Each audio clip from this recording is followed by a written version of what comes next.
What up? Welcome to Homegrown Hustle, where local brilliance takes the center stage. I'm your host, Matt Eickman. Together, we're about to embark on an inspiring journey. Our community thrives on the wisdom of insightful leaders that are right here in our backyard. And we're bringing their expertise to your ears. Whether you're an aspiring entrepreneur or simply seeking inspiration, this podcast is your guide. Join us every week in celebrating innovation, guidance, and the power to inspire greatness. Let's explore the stories that shape our local business landscape, and together, let's ignite the spark of excellence.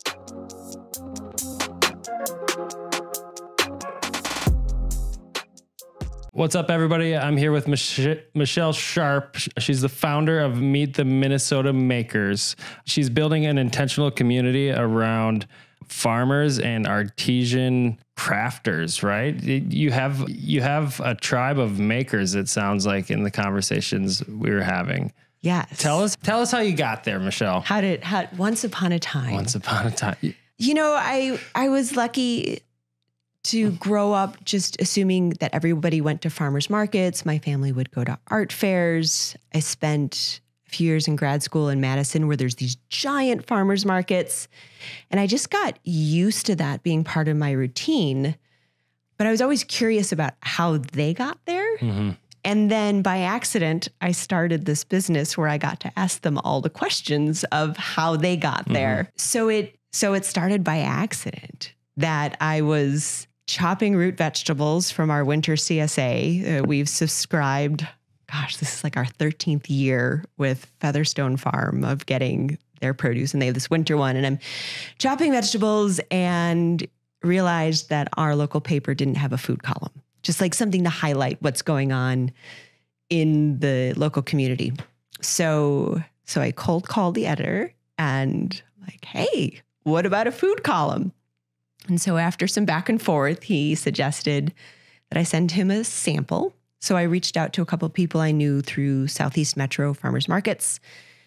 And that's how Meet the Minnesota Makers got its start. The first column was April 2021, Aspen Ridge Honey Farm, followed about a month later by Rulin Strudel House. My logo is still what Tad Johnson, the editor of The Sun This Week, created. So thank you for that, Tad.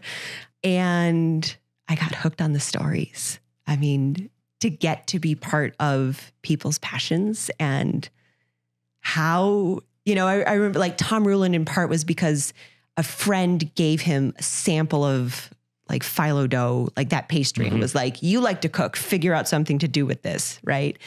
And Aspen Ridge Honey Farm had seen an exhibit at the state fair and was like, maybe I want to do beekeeping, right? And now they're like at all these farmers markets and fairs and events and have these thriving businesses all because of this idea.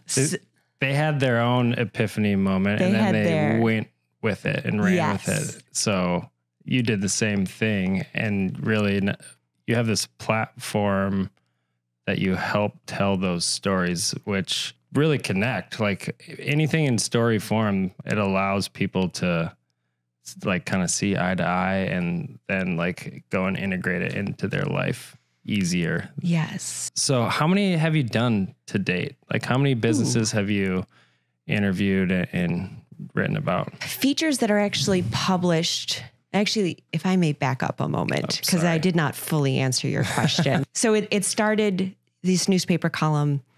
Then I started sharing these stories on social media that I would just write features that I'd share on Facebook and Instagram, but people couldn't search the content, right? So then I Inbound Studio built out this beautiful website. So now there's this growing directory of local food, farms, artists, artisans. All Minnesota. Some nonprofits, some service providers like photographers. So it's almost like a virtual farmers market. It's kind of like, but it's like more, right? It's like you bring your art fair with your farmers market, with like sampling at your favorite grocery store, and the support people are there too, right? To bring all of them together. And so total, I think we're at it's like 150 published features. So that's the human interest story. Some of them have recipes. That's so much writing. It's a lot of writing. But then we also capture a lot of Minnesota-based businesses through a gift guide that we do. And so last year, there were over 100 makers in all those categories from Minnesota who were part of the gift guide. So at some point, maybe it's not so much a gift guide as more your like Shop Minnesota guide. So applications are going on right now. So I don't know what this year's total is going to be, but that's also a really exciting way to capture Minnesota businesses that haven't yet had a full feature done on them, but people can still search them on the website. They can kind of find it out for themselves almost. So help me understand, how do I get the gift guide first of all? Sure. The gift guide lives on the Meet the Minnesota Makers website. Okay. From the week before Thanksgiving till the end of October.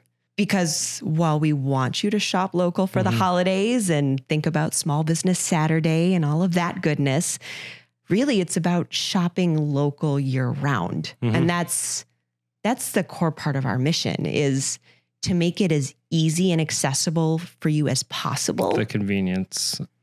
I don't think I'm going to be able to get rid of Amazon, but my goal here is that someday, before you make a purchase, you're going to search Meet the Minnesota Makers, find out if you can buy it local.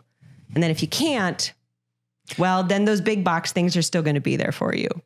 It's creating a lot of accessibility to the local business. And one thing I've realized through Grown Abracadabra is so much of Minnesotans, they buy into the buy local and support community. And that's really powerful, because when there's like intent behind the purchasing that we as communities make, now it comes back into the community, which allows it to really expand and make a difference. Yeah. And we haven't even talked about the fact that like this food's usually a lot healthier for you than some of the products that are out there at scale, right? Yeah.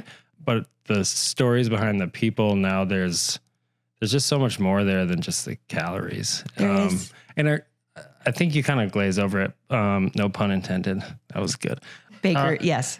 So there's a recipe on all of these? Not all of them, but there is a recipe section, and that either highlights, some of the recipes are from local makers, and some of the recipes are my own using local ingredients. Because I will say, like, that's how it started, right? Yeah. Like, I love food. I love cooking with my family and just being a part of that. And so that's a lot of, and shopping local wherever we can. You know, knock on wood, there haven't been massive recalls of products grown in Southeast Minnesota in our portion of the Driftless, right? Like, when you can support local, it really matters. It really matters. And, it stuck with me, Matt. A Cottage producer I interviewed early on, she said, when people make the choice to buy from me and include me in their special events,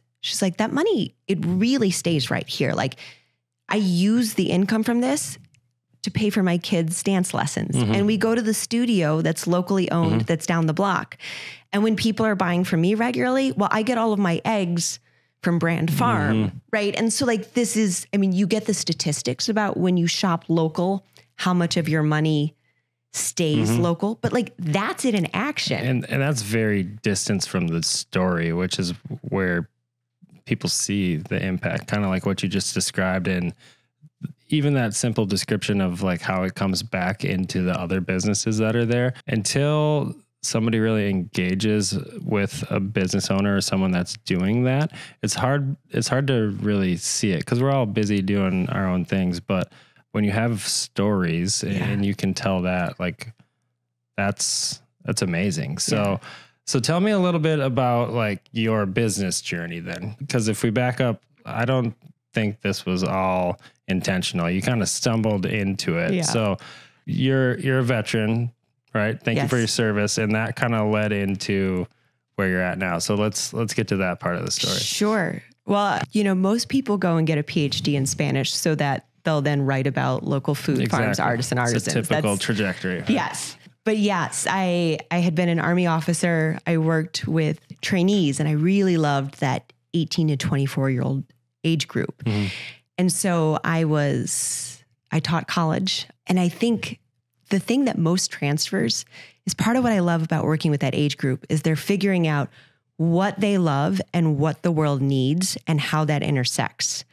And it turns out that's the same story for most small business owners. Here's this thing they love and how does it fit? How does it fit?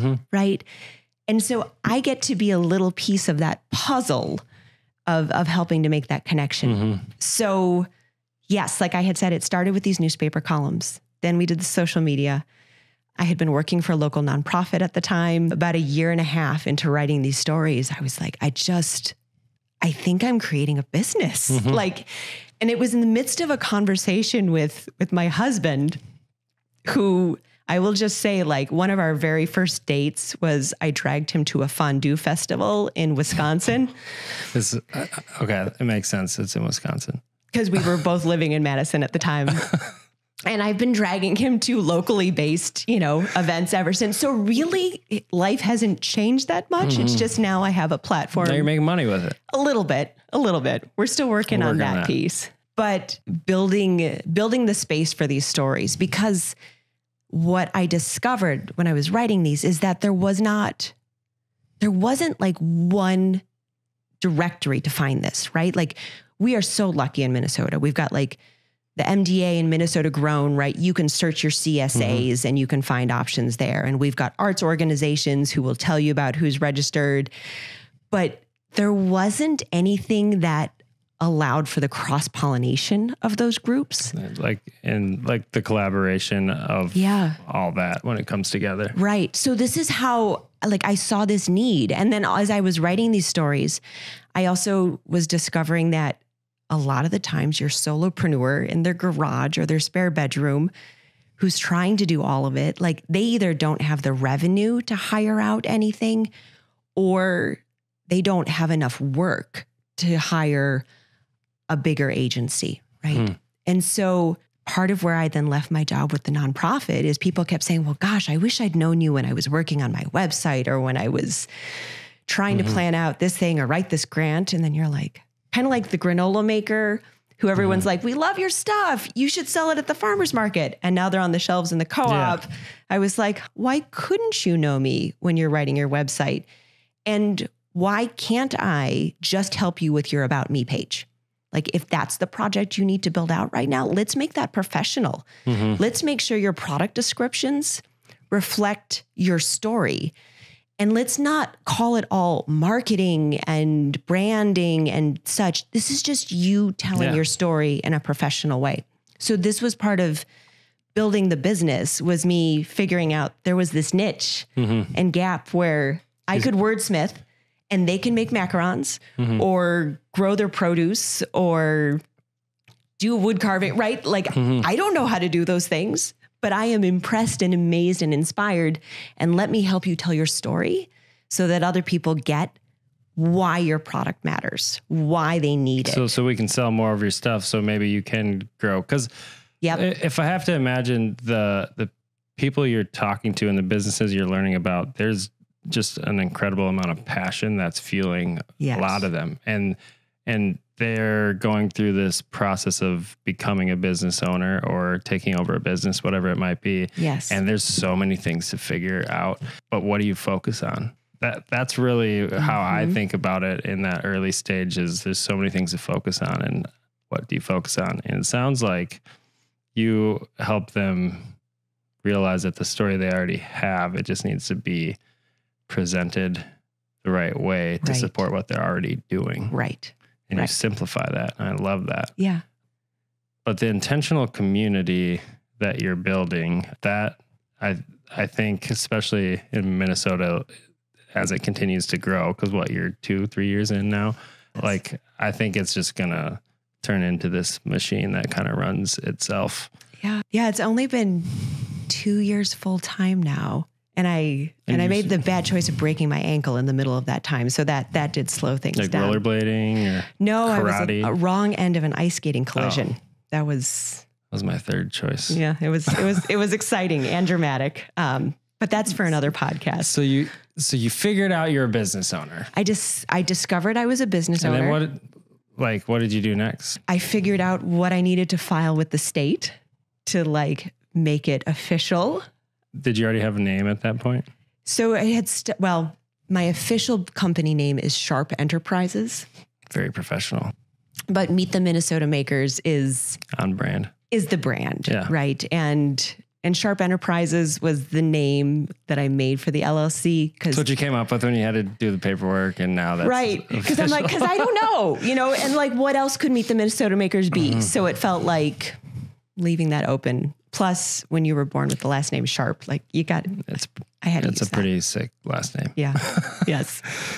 So. But yes, you were saying creating this intentional community. I mean, it started after the newspaper columns. It was this experiment really of, was there space on social media to create an intentional community of makers and to connect those makers with each other, and also to connect the people who want to support local with those makers. And the exciting thing is that the answer is yes, right? That like over the last 2 years, we've grown this community that's now on 4 different social media platforms. It's a monthly newsletter. It's classes at the Arboretum. You have a marketing machine, really, is what you have. It's from, as you say. It's like Captain Planet, but for like Minnesota small businesses. Minnesota small businesses. Yeah. Back to your story. But it's just like, where are the spaces where I can get those stories out, and how can I best How do you find the stories, or do they find you at this point? Most of them find me at this point, but I do still go to farmers markets. This past weekend, the first weekend in November, down in Rochester is this big food expo called Feast that's put on by Renewing the Countryside. So like there were 90 some vendors there, right? So it's a great opportunity to meet and sample new things there. Sampling is always, there's a reason. Right. When I was in the Army, I was in Quartermaster. Quartermaster has the cooks. So I knew I would always be taken care of. And yes, researching Spain, they eat well in Spain. Now I hang out with food and artisans. So there's a stomach oriented piece to all of this. I digress. I love your sense of humor. Thank you. But I get there is space for this community, and I've been, and finding those stories, it comes from the community, right? Of one maker, when they have a positive experience with me, then they mention me to other people. They've got a community. Right. And it's that cross-pollination. It's like you're taking Etsy almost and kind of bringing it down to like the just Minnesota level. Right. I don't know if that's where, you don't have to identify with that description. No, but here's the tweak that I would make. See, the problem when you buy something on Etsy, and Etsy can be a great platform for some people, but what you remember is that you bought it from Etsy. What I want you to remember is that you brought it from... Not I love knitting. Right. 22. Exactly. That you actually remember the name of the studio, and you know a piece of their story, because that's part of what connects you and adds value to this piece. And then like now that piece, if it's not something you're consuming, now you have a story around that. Then you can go and continue that conversation with whoever you sit down and commune with. Because like from a primal standpoint, sharing a table and food with somebody, that's like you're giving them life or like sustenance when they're coming to your table. And they're like that type of connection. I don't think we like think about it or talk about it too much as a culture, but there's a lot that can happen there. And that's why a lot of business, in my opinion, happens kind of in those interactions. Yeah. It's interesting you mentioned that, because it is something that I hear often from food producers of how privileged they feel to be included on people's tables, or what an intimate act it is when you choose their product, whether it's the raw ingredients or it's, a cereal brand, a ready-made food. And it's one of those things that hits so many different senses. There's not a lot of things that you can experience that hit those senses. I don't like to spend a lot of money, but I'll spend a lot of money on food and things that hit a lot of senses, right? Because now it's experience, and now you bring that other person or persons around it, and it's it's kind of magic, really. Yeah. So you might as well eat really good stuff. Because if you're coming around Twinkies and stuff like that, it's not the same experience, right? No. And when you read the ingredients on the Twinkies, it hurts a little bit. It does. It does. I mean, there's a place for that, like growing food to scale at certain points in time. But now where we're at, science has kind of come around. We've realized, hey, like the more it looks like it just came from the earth and the closer it is to that, the better it probably is for your body. Right. So my guess is you're probably around some pretty healthy people. Some of them, yeah. But it also, things that I didn't expect by telling these stories of learning, like, for example, when you're talking to your local farmers and the way that they're pasture raising animals, well, then all of a sudden I'm learning about soil health, which then is connected to water quality, right? Which then is connected to like the fishing touring business, right? And there's these webs. So I'm like, oh, it's all connected. It's just being able to see it. Yes. And that ruins you a little bit on some of the grocery store stuff that I'm like, okay, now that I know this backstory, you're like, there's a major difference here. And this is why the price is different. And there's this whole other rabbit hole of like paying what things are actually worth and recognizing people's value. Just not things that I expected to really, I just started. You love food and you want to. And I want to tell those stories, but you learn about these other elements. I mean, just like you with your podcast and your business, all of these different paths and getting to learn about what other people have gone through. Yeah. It's really powerful. And then creating a platform, that's when you can take it to more than just that. Right. That one interaction that you have with somebody where you're like, wow, that's amazing. Well, other people should hear that amazing too. And within small business, especially, some of those things you got to overcome, they're pretty predictable from a business standpoint. Like there's the technical or like the good or how it's produced, right? And that's one thing. But at the end of the day, we got to sell stuff. Right. And there's things that are required by state law and whatever other kind of regulatory bodies to manage the food industry, right? But if you check certain boxes, now it's just how much can we sell and can we deliver it? Right. And I get really excited about that stuff. Food and everything's great too, but I think one of the biggest gaps that you identified is just like there's these amazing products, there's an amazing need, but the accessibility is not as easy as Amazon, so it's not facilitation of it. It came down to a Google search. So now if you're not showing up well there, right. How do people even find the business? Right. And that's part of the consulting work that, again, when I started those first couple newspaper columns, did not imagine that I would take my experience working with college students on how to communicate and present themselves. And then let's demystify, like, all SEOs means is, do you have the searchable terms? Is that text there? Like if it's a glass platter, you need to say in the description that it's a glass platter. But when you know your product so well, you may not always see that. You forget how the rest of the world sees it. Right. Also, you started your business because you love working with glass or wood or passion. Cookies, right? If your passion is web design, then you did that kind of business, right? So helping people to invest those professional aspects in their own business and see the value of their story.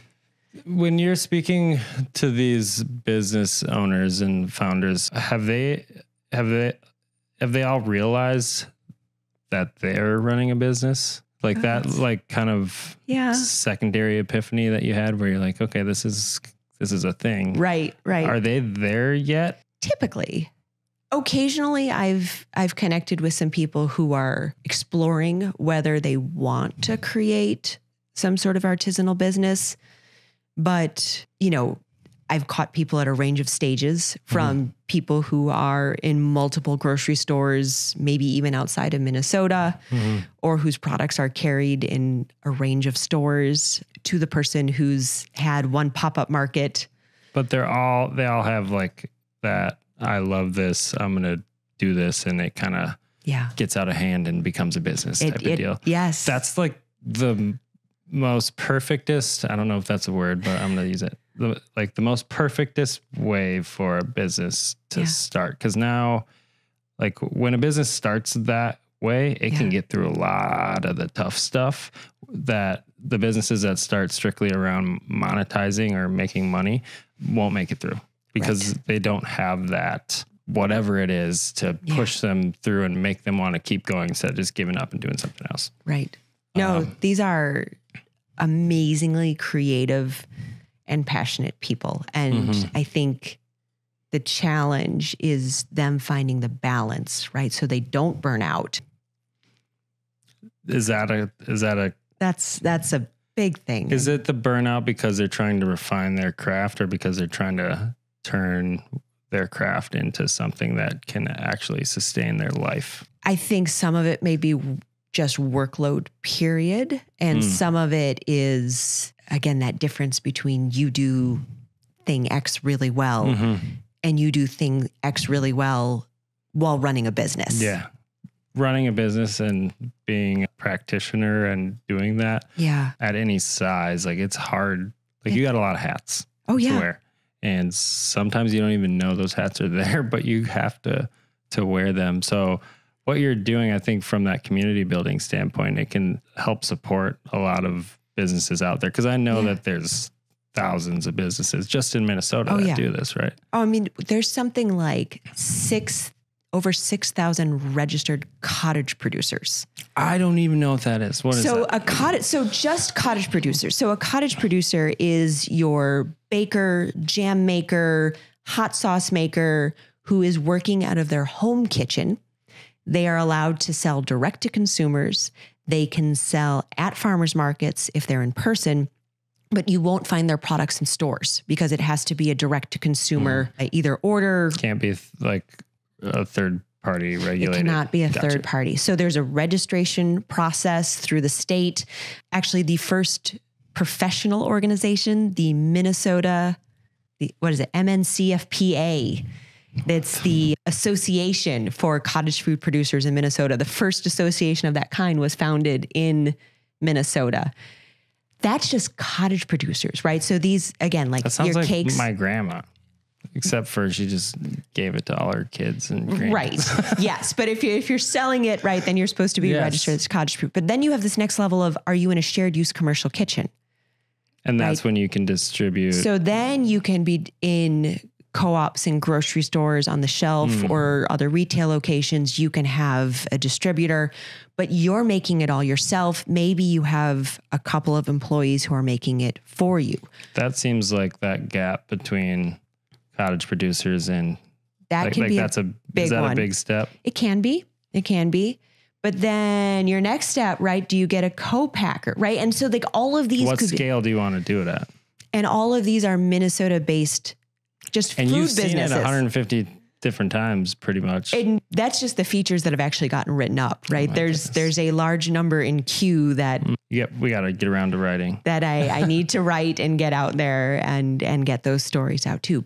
And that's just food, right? So, and you've got this whole other category of like, what's going on with your farms and your different scale of farms. And are they at farmers markets? Are they direct to consumer? Are they working with local co-packers? Like, where is their produce going? Do they have a CSA program that people subscribe to support the farm? Yeah, because like as I'm thinking about this, I'm just like, how do we drive revenue for all these different businesses? Because it's like everyone wants to buy it. Right. So how do we make it the easiest possible for that to happen? And you're like doing that in such a special way. It's super cool what you're doing. Thank you. I don't know if you realize that, but it really is, because that like not filling that gap for some businesses could mean that now you have to work the rest of your life that you hate. Oh, and instead of doing something that you love. Yeah. And to find a way to find whatever that balance is, right? How much space you want, but to be able to earn something for your skill and your materials and your time that, I mean, they're so smart and they're so talented and thoughtful, right? Like really thoughtful and intentional about their craft, whatever it is. But there's so many different scales, which is maybe part of what's unique with Meet the Minnesota Makers is like my platform. I want to shine the spotlight on the cottage producer who does those amazing decorated sugar cookies. So that's my neighbor. She makes the best stuff. And I'm pretty sure now that you say it, she's got that. The cottage food license? Yeah. That's great. So it's like, how do we, and I've talked to her about it, like, how do we, let's take this to the next level. And there's so many questions that maybe until talking to somebody like you, they don't even know that it's the value's really there in what they have. Right. Is that some of the conversation you run into in like those early stage? Sometimes. Okay. Or just people wondering like, can it be a business? Should it be a business? Yes, it should be. Like, most of the time, that's the answer. As long as we can make money, it should be. But like, we could get to that. Like, if there's a quality product and there's a use for it, and there's a big enough consumer base out there, it's just a matter of how do they even know that it exists? Right. And so is that kind of the direction you're envisioning Meet the Minnesota Makers is going to continue to go, is just like expanding on the makers and increasing the accessibility? Oh yeah. There. There's so many stories still to tell. So many stories still to tell. And you're a maker yourself, I would say, honestly. I suppose so. Yes, I'm the wordsmith. But that's really powerful, and you might like downplay it a little bit, but at the end of the day, like you're creating this thing and it might just be words and like digital, but it's a very tangible thing to every single one of these businesses, and it really matters. So as we approach like Black Friday and all that, is there a lot of prep within that community around Black Friday and was it small business? Saturday. Yeah. So how are you like planning around that within your own business? Is it crazy? First of all, I will say anyone listening to this, like if you have a friend who is a maker, check on them, bring them some food, like make sure they're okay. Make sure they're okay. Right. Because retail businesses, period, right? Fourth quarter is key to whether or not a business is going to make it.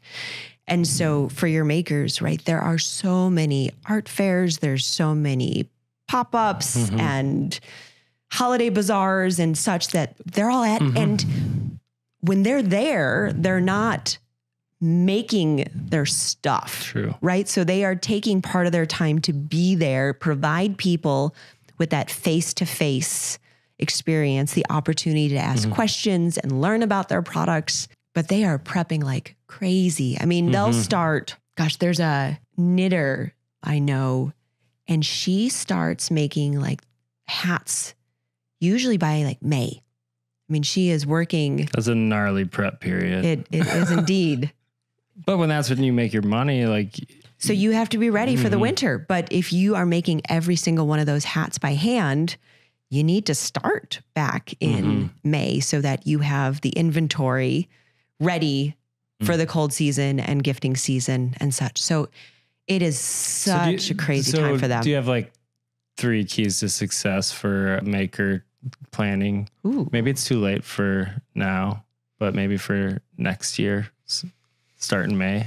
Start in May, right. Start in May, pace yourself, right? You don't have to, and I've talked to a lot of makers where like their first, full year, like they will apply for every market and, every weekend or every other weekend they're at a different event. And you have the physical toll of you're hauling in your tent, your tables, your display cases, right? And taking that out. It's kind of brutal, especially when it's like, if it's during the summer or it's cold, like Minnesota's got weather. It's, yes. Like accounting for some of those things, you don't even know until you screw it up one time. No. Right.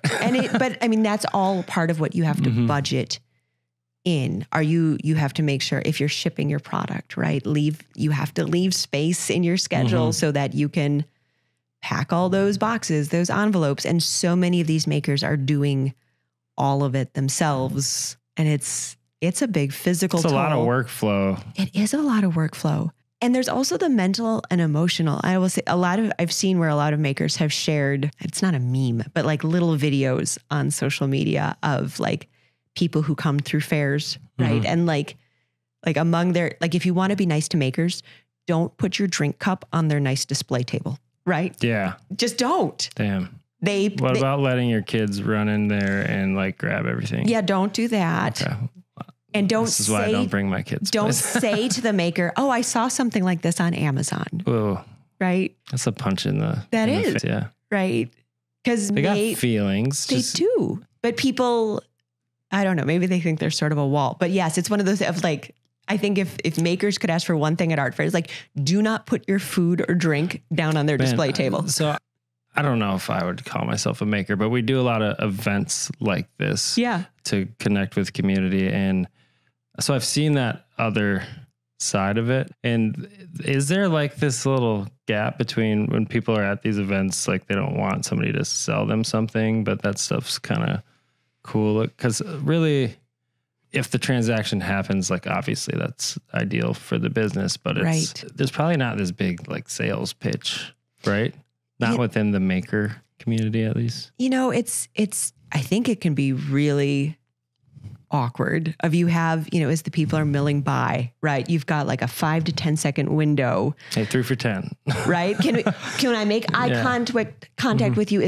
How am I going to draw your attention to be able to tell you more of my story or some of my story, to engage you with the product and you see its value and make the connection with it? And whether you purchase right then or you take a card and you follow up later. We could build the sales training for it. Should we do it? Oh, that sounds like a great idea. Like self-promotion is really what it comes down to. Yes. And if I'm taking a wild guess, but if I had to guess, like maybe people that are makers aren't the best at self-promoting. I think there's a big range, you know, on it. And some people are more comfortable with those interactions or being more assertive, and that some like that's not their vibe. That's not their vibe, right? That's not why they started making this in the first place. And that's part of the beauty. Like one of the things that always amazes me is how is it that creative, passionate, curious people, why is one person drawn to macarons and some other person is drawn to woodworking, some other person is drawn. And what was their, like what kicked it? Because there's an underlying passion. And it's one of those things that I figured out, we'll call it maybe a third epiphany, right? Of that all of these independent makers, and I include the farms as part of this, they're parallel journeys, right? And it's, as you were saying, like that sales strategy or marketing, they all have to figure out how to tell their story, how to get in front of the right people, and do it in a way that helps them still feel true to their original mission. That too. Right. But it got to make, in my mind, all this has to make money. And it has to, yes. But like maybe there's one person I'm thinking, like, she was like, we've got debt we need to pay down. How am I going to do this? I know we're going to bake cookies and we're going to get ahead on this. And it worked. And like, she had a very specific business strategy on it. Some people but she had a lot of success with it. It sounds like.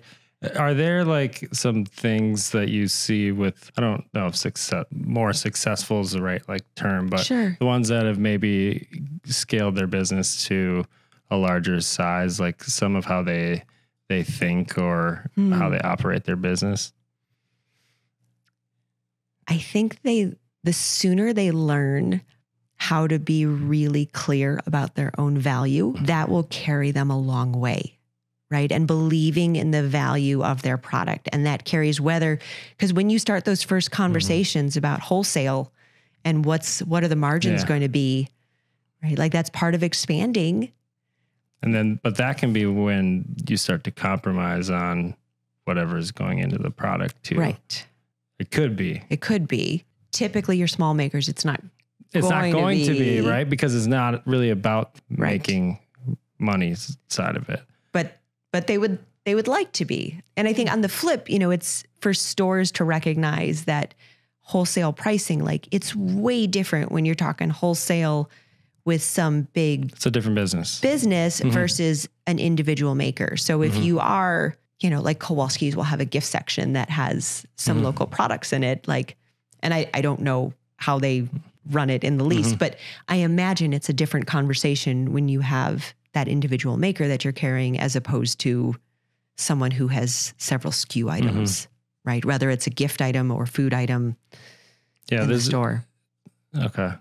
So when they kind of identify that their passion has true value to more than just themselves, and kind of defining that. I think that's key. And then and this was something I had to learn too, of how you professionalize it, right? So people start with social media, and I think it's actually really important to start with your website because that's the content you own. The core, yeah.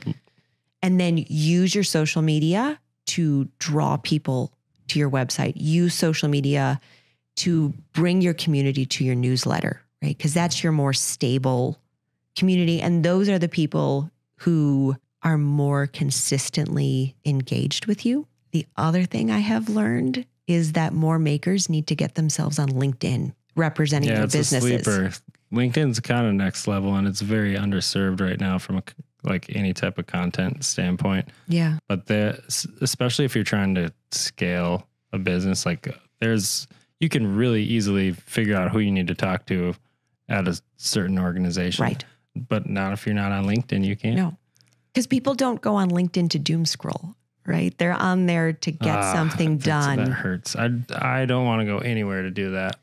I'm not recommending it. Please, yeah. But when you go to LinkedIn, typically, it's not because you're bored. It's not because you're looking for entertainment.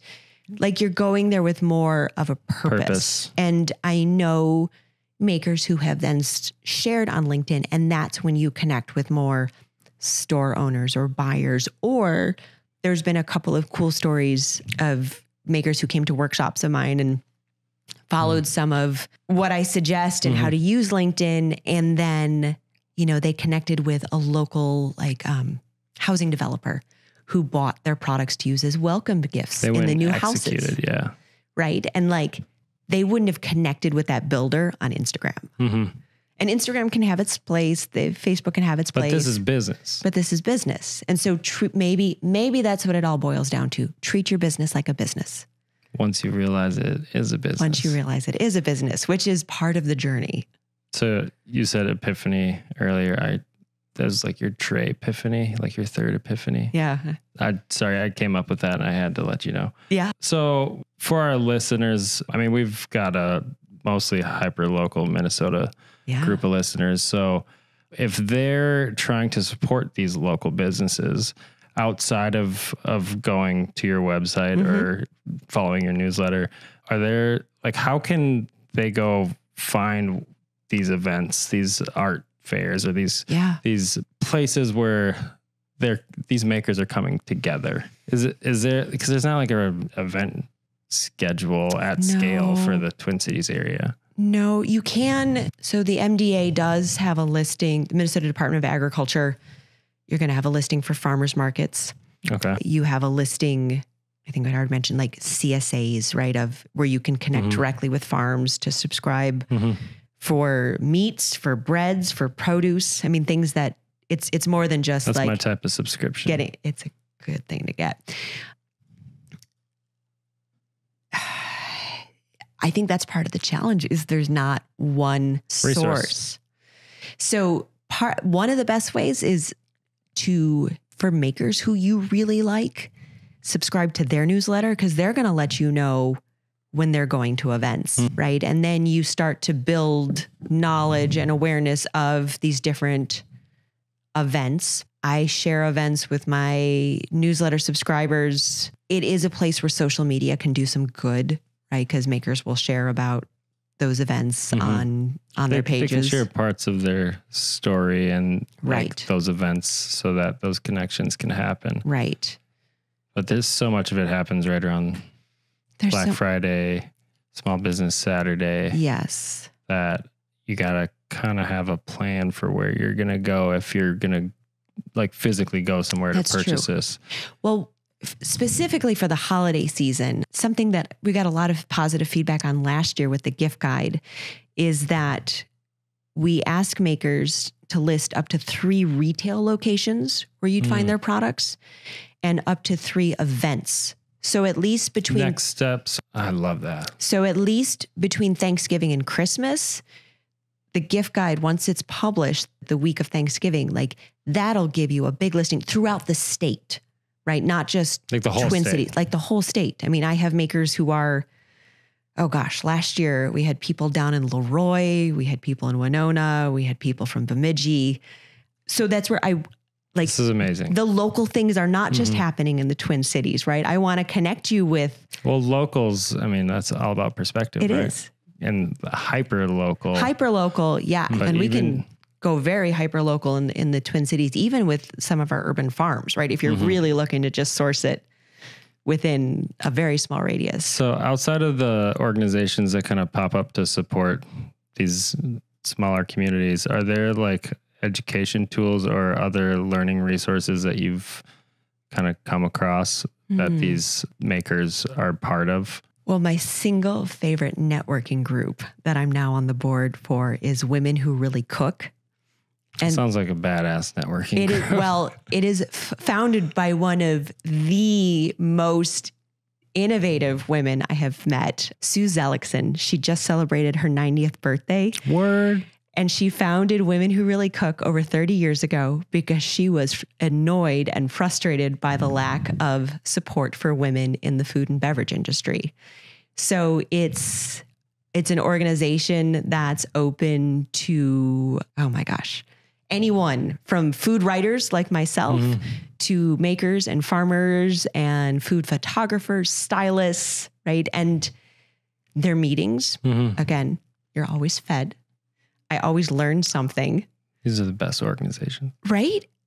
And it's just like, it's this hyper concentration of that passion and that belief in the power of local and looking to lift those organizations, those businesses, those women up. So they do education. MDA does education. Anyone who's interested in food, there's a listserv called SUSTAG, SUSTAG, Sustainable Agriculture. And it's a great way of learning about classes in farming, grant opportunities, which is something that like our Department of Agriculture, there are a range of different grants available for food producers as well as food growers. So if you're using Minnesota ingredients, like that's like kind of everybody there's we've been talking resources about so far. And classes that are available and ready for you. It just, another absolute gem is AURI, which is one of Minnesota's best kept secrets. And they have amazing resources so that when you're doing that jump from the cottage to the commercial kitchen, and now you need to have all of your like calorie and fat and all those, they have the scientists who will help you do that. It's like a cheat code for that, it sounds like. Yes. So, I mean, this exchange of information within that community is like, if you can continue to facilitate that like you are, I think it just allows these businesses to grow and make it even more accessible, because we all love supporting local. I know our business, like everybody we serve is local, right? But we're incredibly intentional with the hyper local giving back and being part of the communities, whether it's through transacting with those businesses or just supporting them in whatever way we can. Sure. And you're doing it in such a cool way. I'm kind of like a little jealous of what you're doing, but because you get to eat all this good food all the time. The food is a good motivator. But I mean, this is like, I had no idea when I got started about these other organizations. And I know I'm leaving. Oh, Naturally Minnesota is another huge one. You just like stumble upon them and somebody kind of brings it up. Or somebody's like, hey, have you connected with, Renewing the Countryside? And I'm like, who's Renewing the Countryside? Tell me more about them, right? And like the work they're doing and the educational opportunities and the workshops and the support. And there's a lot out there, but it's connecting people to the right resources, which again, like I had a maker say early on, Michelle, you're a piece in this puzzle. That's what you're trying to do, is connect these pieces and help figure out what it's supposed to look like. And so getting to be a piece of first of all, it's such a privilege, right? That people trust me with their stories, because their businesses they got to open up a little bit. And it's part of them. It's part of their identity. Like, it's not some separate brand. It's them, right? So tremendous privilege of people trusting me with their stories, whether it's to write about it or to help them shape it for their own content, but also realizing that another way I can help is to connect people to these resources. And because at the end of the day, they're going to have to do a lot of the work anyway. Like, you can tell a story and that's great, but if their business is going to continue to grow, this is for every business. Like, you got to take whatever you learn and go do something with it to continue to move the needle and grow.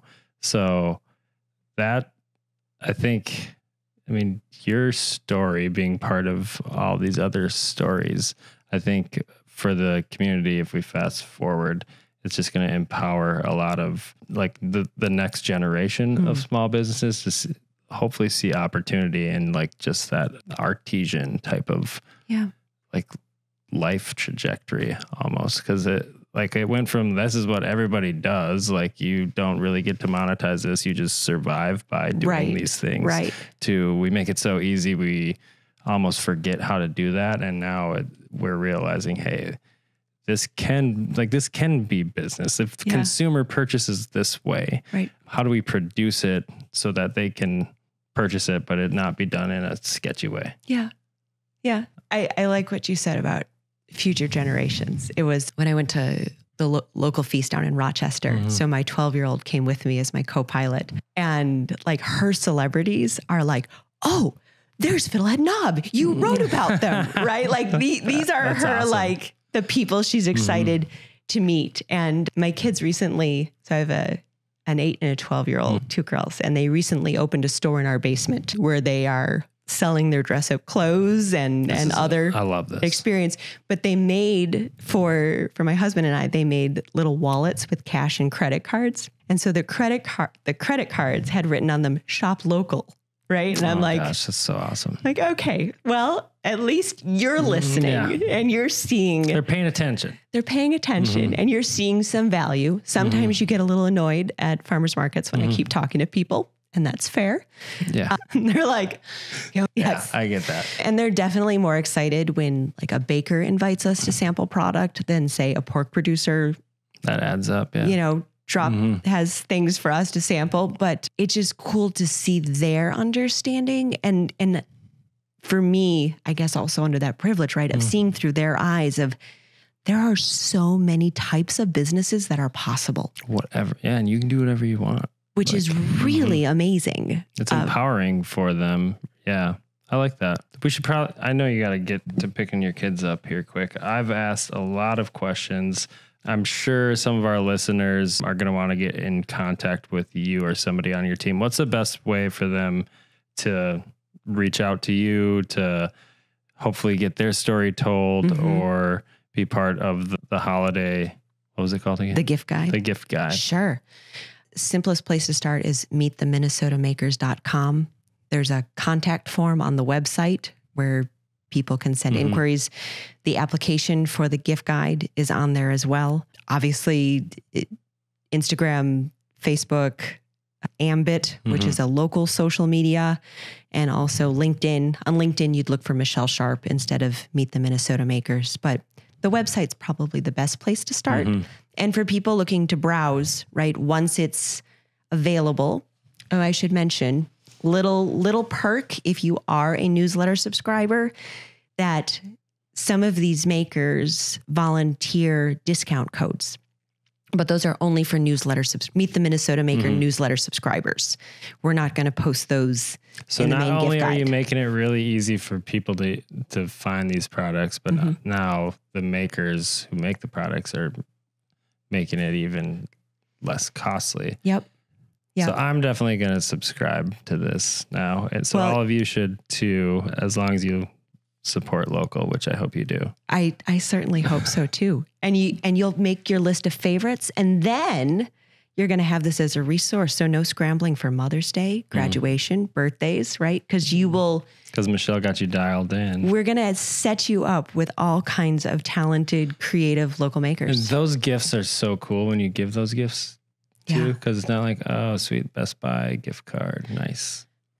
And, you know, the gift guide too includes experiences. Like last year we had some different people who it's local classes or sort of bigger projects or events. So we like to include some of that in there too. So it doesn't just have, like, it doesn't have to be a thing or a widget or whatever to support local, but it can be those service providers and their events, or set up family photos next year, things like that. So check her out on meettheminnesotamakers.com.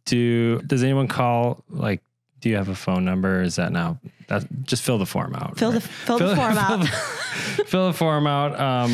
Is there anything else you want to tell the listeners, or maybe somebody who's in that doesn't know that they're a business owner yet stage, to give them some inspiration? Well, I have heard that you often ask your guests what the word hustle. I'm not there yet. Oh, I can't jump. Okay. No, you can't.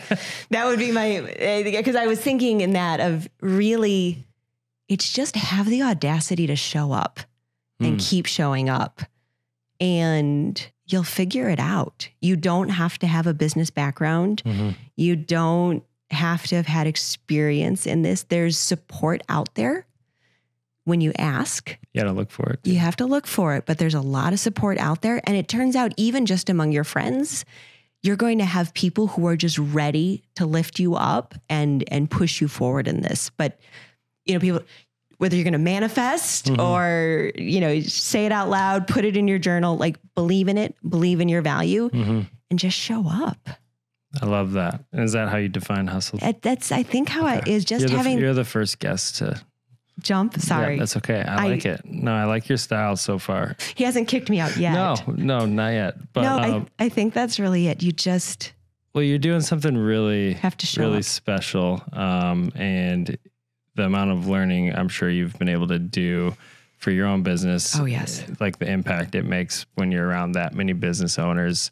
It's really powerful to be able to learn through others' experiences. So thank you for what you're doing for the makers out there. I know that there's a lot of people that are grateful for what you're doing, and that's just going to continue to expand. So thanks everybody for joining us here on the Homegrown Hustle, again with Michelle Sharp. Go check her out, especially going into the holiday season. Support local. It really goes a long way. Thank you so much for coming out here. This was awesome, and really looking forward to connecting with you more. Vibe with you, Michelle. Seriously. Thank you. Thanks again for joining us on Homegrown Hustle. Our local business community thrives because of the brilliant leaders right here in our backyard. And it's been an absolute privilege to provide them with a platform to share their invaluable expertise.